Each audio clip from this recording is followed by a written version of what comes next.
Today I'm going to be fitting new rear speakers. The subwoofers I think are blown. To get the door card off, I need to get in here, and I'm just going to, without using a trim tool, pry on this thing. You can see it's got some clips and it's got a little hook over there, so when you pull it out, just move it that way and your wood trim will come off fairly easily. There are two screws over here, and then there's an screw down here, and then there's a big screw which is very difficult to get to in here, and then we need to just take off this speaker grill and remove the screw over there. To get this one out, you need a really long screwdriver. So what I've done is I've taken a socket, put another socket on it and another socket. And this section of the socket actually helps to guide you so that you get that screw really good. Because if you just stick a screwdriver in there, you're going to struggle. And you just got to feel your way around. You can feel when you've got it. And I can feel that I've got it there.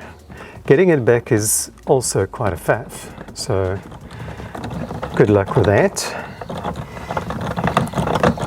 But I think we have it out.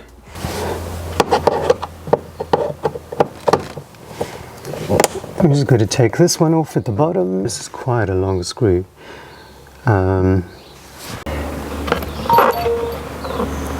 Right, so I've taken out these two screws. These are the screws that go in here. And we've got the big one undone. It's still sitting in there. And then there's another one sitting here behind the speaker grill. Now, I've never had this door card off before. I've taken the driver's side one off before, and I think the best place to tackle this is over here on this side. I'm just going to get our trim tool in here. There we go.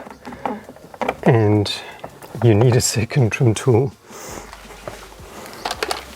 It's not a problem. I do have one on hand. So if you can just be careful when you're doing this, because these speaker grills do like to break. So just make sure you get all the clips off nicely. And yeah, that's what the back of this thing looks like. There are two angled clips on that side, so it slots in like that. So it's a good thing I tackled this from this angle and not from that angle, because I would have broken these tabs. There's our speaker, and there is the screw that we need to remove behind this speaker grill, and it's a good opportunity to clean all this crap out. So the screw that came out of the speaker is the same as the screws that go in here. So you're going to have three screws that are the same, and you can put either or back. Right, so Audi have this weird design where they have this rubber covering the door card. So you've got to pry the rubber away. I'm going to be using this trim tool. So I'm going to start with this one. See if I can get it in there, and then right. Since we have it loose, I think we can just use our hands to pull it loose.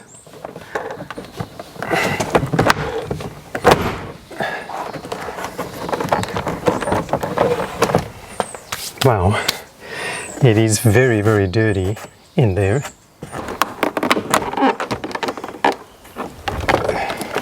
I'm going to undo this tab over here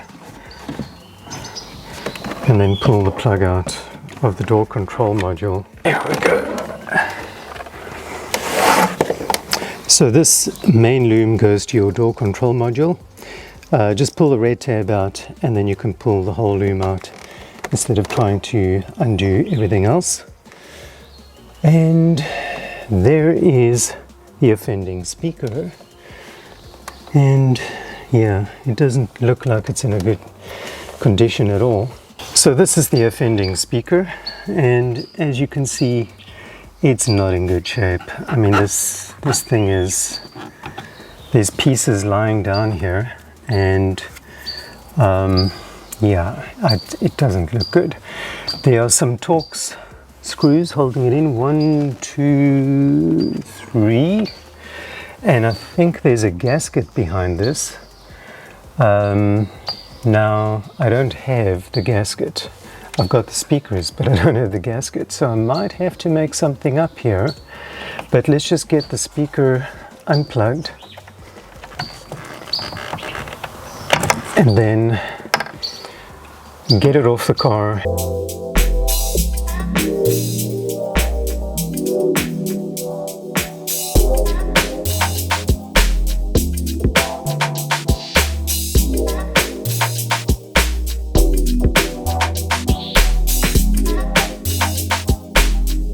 Yeah, listen to that.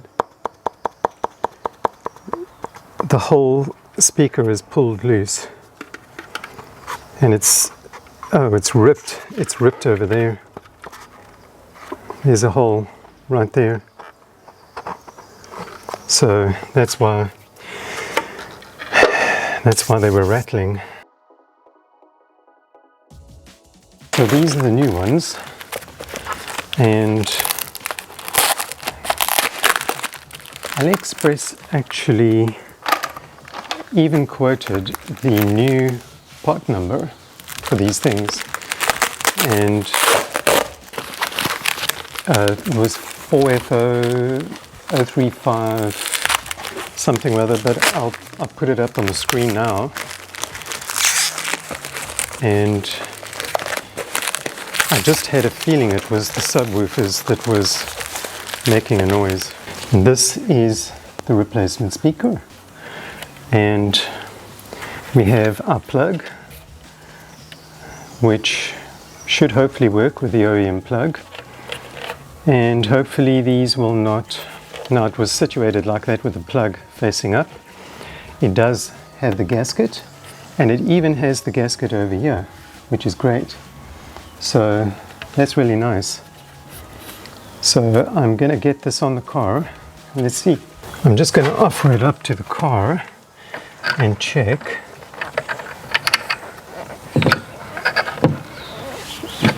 And make sure that the holes line up for the screws. Yep, they do. And I will plug it in later. But my biggest concern is whether the screw is actually going to tighten or not, because I had quite a tough time getting it off. I think to make things easier, let me just get the screw in on that side, and then I'll line it up.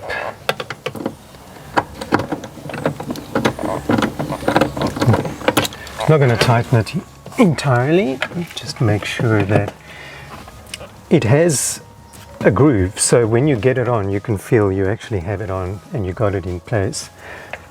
So I'm going to just pop the screw in there,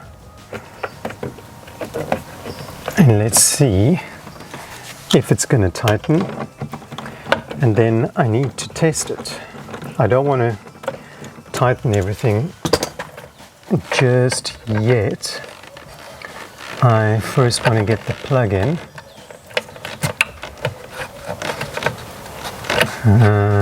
It goes in something like this. One tab is slightly bent in there, so I'm just going to bend it using a flat screwdriver and bend that one this way. There we go. So it should plug in now. There we go.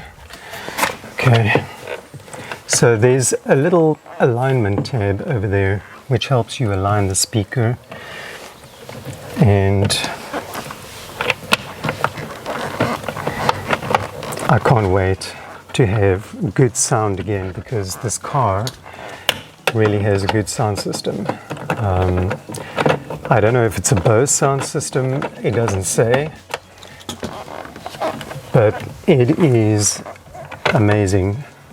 I mean, the amount of bass that the sound system produces. It has a subwoofer in the trunk, and then it has these big woofers in the rear doors, and okay, there that screw's bottoming out, so there's something wrong with that rubber tab in there.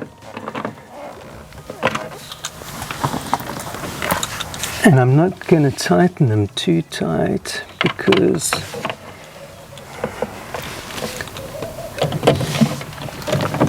I suppose I should have